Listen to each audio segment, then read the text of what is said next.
Dans cette vidéo, je reprends les notions essentielles du chapitre atomistique. Je commence par un rappel. L'atome est constitué d'un noyau qui contient des protons chargés positivement et des neutrons qui sont de charge nulle. Autour du noyau atomique gravitent des électrons sur un nuage électronique ou ce qu'on peut également appeler un cortège électronique. Ce nuage est présenté par des cercles dont chacun d'eux modélise un niveau occupé par des électrons. On symbolise l'atome par la lettre X, donc lettre qui représente l'élément chimique, puis par Z, son numéro atomique, donc qui est égal au nombre de protons et donc au nombre d'électrons qui constituent l'atome, ainsi que A qui est égal au nombre de nucléons, donc le nombre de protons et de neutrons. A représente également la masse molaire atomique ou le nombre de masse de l'atome. Je fais une petite parenthèse ici sur les grandeurs caractéristiques de l'atome afin de reprendre un petit peu cette notion de masse molaire, de nombre de masse, etc. Ces grandeurs caractéristiques nous seront bien évidemment utiles dans tous nos calculs de physique-chimie. D'abord, je vais commencer par la quantité de matière ou le nombre d'atomes. En effet, le nombre d'atomes ne se compte pas comme n'importe quel autre objet, c'est-à-dire nous ne pouvons pas compter un atome, deux atomes, trois atomes, comme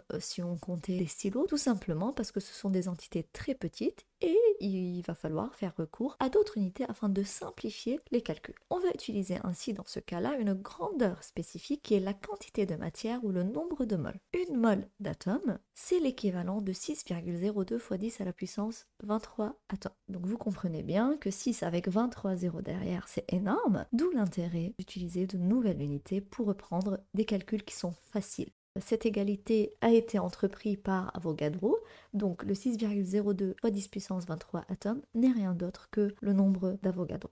Maintenant, la masse d'une mole.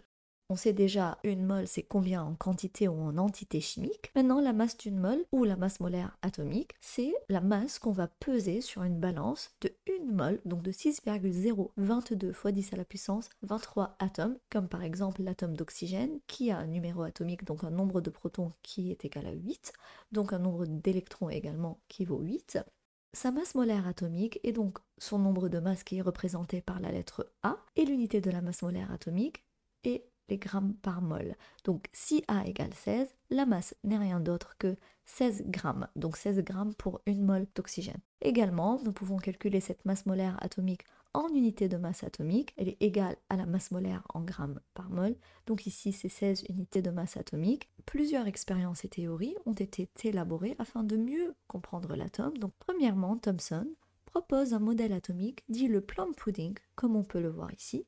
D'après Thomson, l'atome serait un gâteau, donc un noyau chargé positivement, dans lequel se trouvent des électrons de charge négative. En effet, Thomson, grâce à un champ électrique, il fait dévier les atomes et donc il comprendra que ce champ électrique est sensible à la présence de particules chargées négativement dans l'atome et donc il proposa ce modèle. Rutherford, grâce à son expérience de la feuille d'or, découvre que les électrons ne sont pas à l'intérieur de l'atome, mais gravitent autour du noyau. En effet, il bombarde une feuille d'or, comme on peut le voir ici, avec des rayons alpha. Et il va remarquer que certaines particules vont traverser cette feuille d'or et ils vont être détectés par le détecteur. Donc c'est une preuve que l'atome contient de vastes espaces vides, tandis que d'autres particules heurtent la feuille et sont complètement réfléchies, comme nous pouvons le voir ici.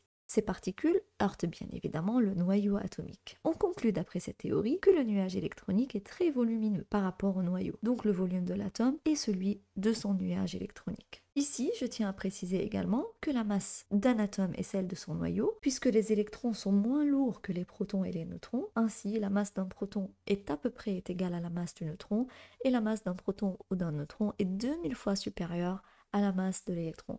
Afin de connaître davantage sur la matière, Bohr, au début du XXe siècle, propose une théorie qui s'applique aux atomes hydrogénoïdes, donc les atomes possédant un seul électron.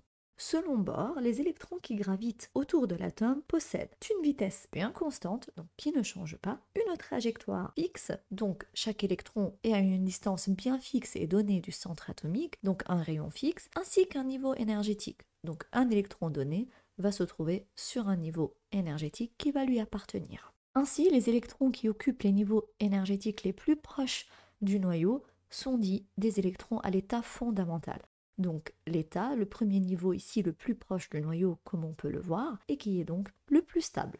Plus on s'éloigne du noyau, plus la stabilité baisse, notamment ici. Pour le niveau 2, on a des électrons qui gravitent sur ce niveau, donc qui sont présents sur ce niveau, mais leur énergie est bien évidemment beaucoup plus faible que les électrons qui sont bien fixés, donc bien stables, sur le niveau n égale à 1. D'autres niveaux énergétiques existent et sont plus éloignés. Certaines transitions entre ces différents niveaux peuvent être possibles, sous certaines conditions. Et certains électrons peuvent basculer de niveau énergétique sous l'effet d'une énergie. Cette énergie peut être transmise à l'électron sous forme de lumière, donc de photons.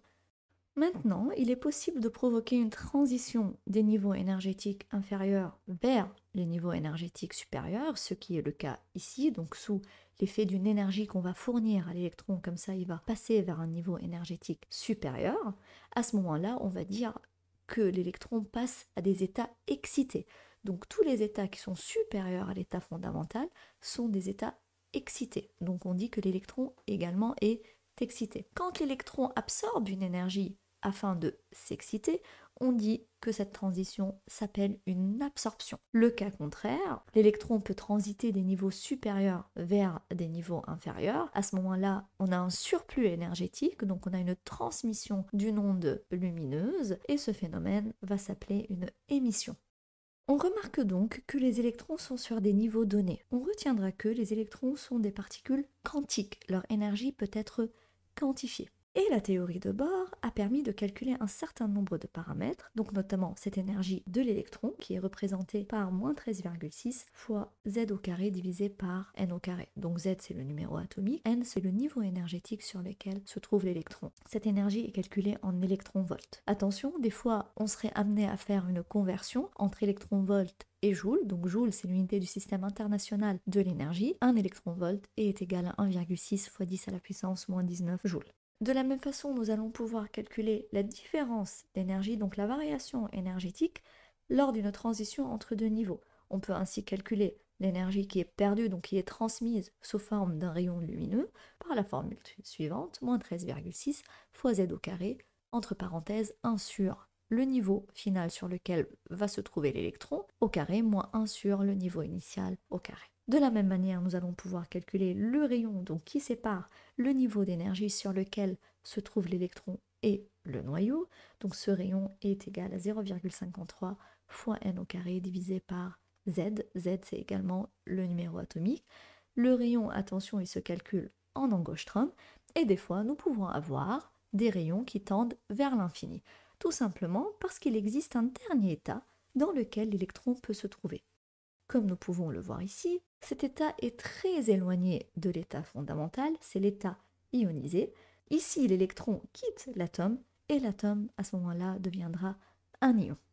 Enfin, sur cette partie, je vais rajouter une formule qui nous sera très utile et qui caractérise l'énergie donc d'une onde. L'énergie donc se calcule en joules et elle est égale à H, donc qui est une constante de Planck multipliée par la fréquence de l'onde lumineuse. Aussi, cette énergie peut être égale à h fois c sur lambda, donc la fréquence d'une onde n'est rien d'autre que la célérité de cette onde. Donc si c'est une onde lumineuse, sa célérité n'est rien d'autre que la vitesse de la lumière dans le vide, 3 fois 10 à la puissance 8 mètres par seconde moins 1, divisé par lambda qui est la longueur d'onde de l'onde, calculée en mètres. En ce qui concerne le modèle atomique, actuellement les choses ont évolué. Et c'est Heisenberg qui énonce le principe suivant. Il est impossible de connaître précisément la position et la vitesse d'une particule et donc sa trajectoire, contrairement à ce qu'on a vu avec le modèle de Bohr. De plus, on va parler d'une dualité entre onde et particule, donc d'une dualité entre onde et corpuscule. C'est-à-dire que la matière peut se comporter comme une particule,